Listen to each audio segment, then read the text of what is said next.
Hi friends, welcome to Kali's Kitchen. இன்னைக்கு நம்ம Kallis கிச்சன்ல பார்க்க போற ரெசிபி சிக்கன் பிரியாணி. இதுவரைக்கும் நம்ம சேனலுக்கு சப்ஸ்கிரைப் பண்ணாம இருந்திருந்தீங்கன்னா கீழ இருக்கிற ரெட் பட்டன் கிளிக் பண்ணி சப்ஸ்கிரைப் பண்ணுங்க.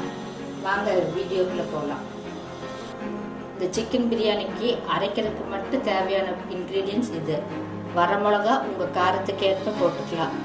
சோம்பு, பட்டை, கிராம்பு, ஏலக்காய், கசகசா, இஞ்சி, பூண்டு இது எல்லாத்தையும் நைஸா ஒட்டுக்கா சேர்த்து அரைச்சி வச்சுக்கோங்க. வாங்க மறுபடியும் நம்ம ரெசிபிக்குள்ள போய் பார்க்கலாம்.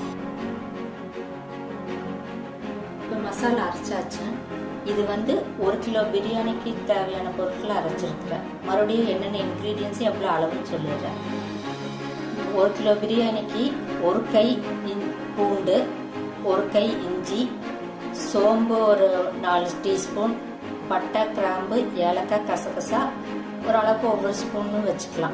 இது நல்லா வரமிளகா காரத்துக்கு ஏற்ப இது நல்லா நைஸாக அரைச்சிட்டு தாளிக்கிறதுக்கு தேவையான பொருட்கள் பச்சை மிளகா உங்களுக்கு தேவையான அளவுக்கு, பெரிய வெங்காயம், தக்காளி, கொத்தமல்லி தழை, புதினா இலை, பிரிஞ்சி இலை, அன்னாச்சி பூ, அன்னாச்சி மொக்கு, சிக்கன் 1 கிலோ சிக்கன். 1 கிலோ சிக்கனுக்கு இப்போ தாளிக்க போகலாம்.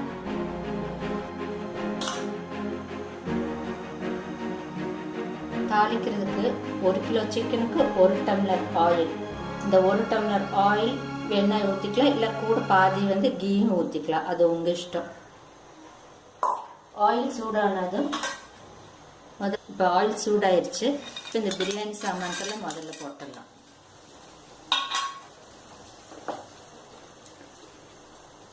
அதுக்கப்புறம் பச்சை மிளகாய் போட்டு நல்லா வதக்கிடணும்.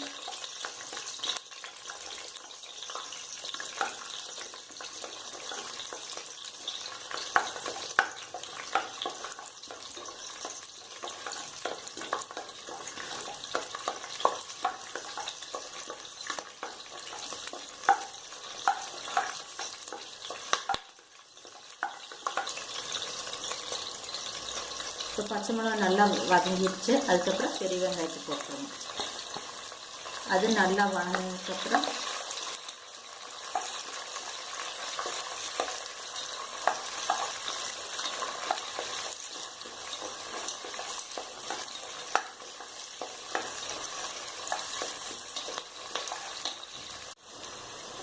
இப்போ வெங்காயம் நல்லா வதங்கிடுச்சு. இப்போ தக்காளி போட்டுடலாம். இதே நல்லா சுருளை வதக்கிடணும்.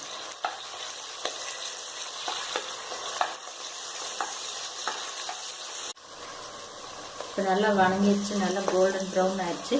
இப்போ இந்த அரைச்சி வச்ச மசாலா போட்டுடலாம். இது நல்லா சுருளை வதக்கணும்.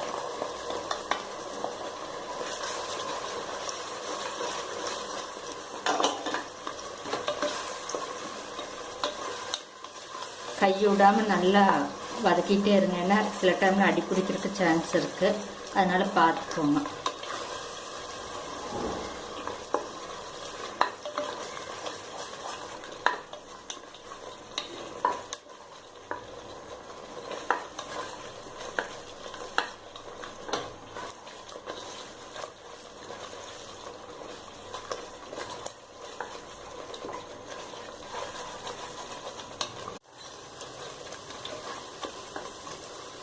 இப்போ மசாலா நல்லா வணங்கிடுச்சு. இப்போ இந்த புதினாவை மல்லித்தலையை போட்டுருங்க. அது கொஞ்சம் வணங்கினோன்னா சிக்கன் நல்லா ஃபுல்லாக போட்டுடலாம். 1 கிலோ சிக்கன்.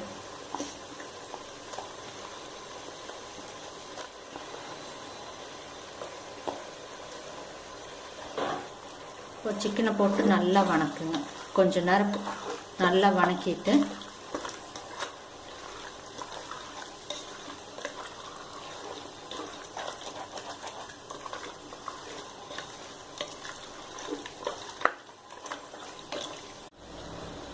இப்போ சிக்கன் நல்லா வதங்கிருச்சு. இப்போ 1 கிலோ அரிசி, இது பாஸ்மதி ரைஸுங்காட்டி 20 நிமிஷம் ஊற வச்சிருக்கேன். நீங்கள் சீரக சம்பாலே செய்யலாம். இப்போ சிக்கன் நல்லா வதங்கிருச்சு. இப்போ 1 கிலோ சீரக சம்பா அரிசி நான் போடுறேன். நீங்கள் இது பாஸ்மதி ரைஸ்லேயே செய்யலாம். 20 நிமிஷம் ஊற வச்சா போதும். அரிசி போட்டு கொஞ்சம் வணக்கிட்டு தேங்காய் பால், சீரக சம்பாவுக்கு 1 டம்ளருக்கு 2 டம்ளர் தேங்காய் பால், பாஸ்மதி ரைஸ்னா 1 டம்ளருக்கு 1.5 டம்ளர் தேங்காய் பால் போதும். அதை ஊற்றணும்.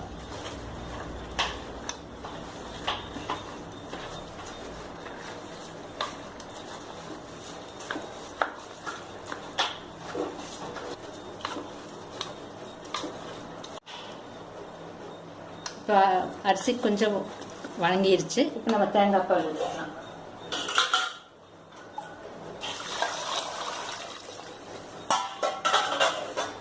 தேங்காய் பால் ஊற்றி ஒரு கிளறினோன்னு, இது திருப்பூர் ஸ்டைலில் நான் செய்கிறங்காட்டி இதை தம் போட்டு செய்ய போகிறேன். இதை தண்ணி நல்லா சுண்டுற வரைக்கும் வெயிட் பண்ணிவிட்டு அப்புறம் நம்ம தம் போட்டு செய்ய போகிறோம். இப்போ உப்பு போட்டுக்கலாம்.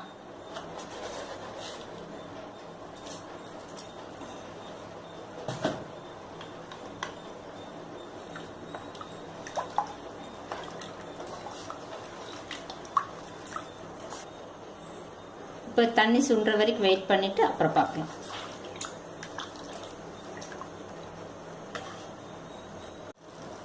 இப்போ தண்ணி நல்லா சுண்டிருச்சு. இப்போ தம் போடுறதுக்கு ஒரு தோசைக்கல் எடுத்து அடுப்பை சிம்மில் வச்சுட்டு இந்த தோசைக்கல்லை வச்சு அது மேலே இந்த குக்கரை வச்சு மூடி சிம்லேயே 15 நிமிஷம் விட்டுருங்க. அது நல்லா தம்மாகி நல்லா வெந்துடும். அதுக்கப்புறம் நீங்கள் ஒரு 3/4 மணி நேரம் கழிச்சு திறந்து பார்க்கலாம். அதுக்கப்புறம் நம்ம மீட் பண்ணலாம். தம் போட்டு 15 மினிட்ஸ் ஆயிடுச்சு. இப்போ இந்த குக்கரை வெளியில் எடுத்துடலாம். ஒரு 45 மினிட்ஸ் அப்படியே விட்டுருங்க. அதுக்கப்புறம் திறந்து பார்க்கலாம். இப்போ 45 மினிட்ஸ் ஆயிடுச்சு. இப்போ குக்கர் ஓப்பன் பண்ணலாம்.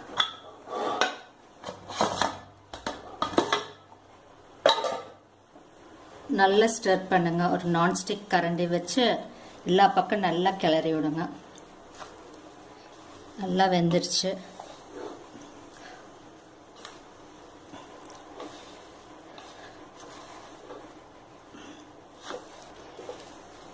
நல்லா ஸ்டர் பண்ணிட்டு ஒரு சர்விங் பவுலில் மாற்றிட்டு அப்புறம் பார்க்கலாம்.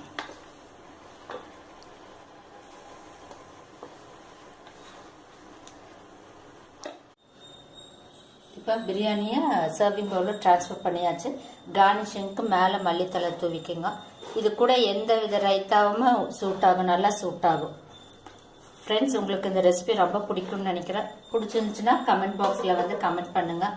உங்கள் ஃப்ரெண்ட்ஸ் கூட ஷேர் பண்ணுங்கள். அப்புறம் நம்ம சேனலுக்கு சப்ஸ்கிரைப் பண்ணுங்கள். தேங்க்யூ. அடுத்த ரெசிபியில் மீட் பண்ணலாம்.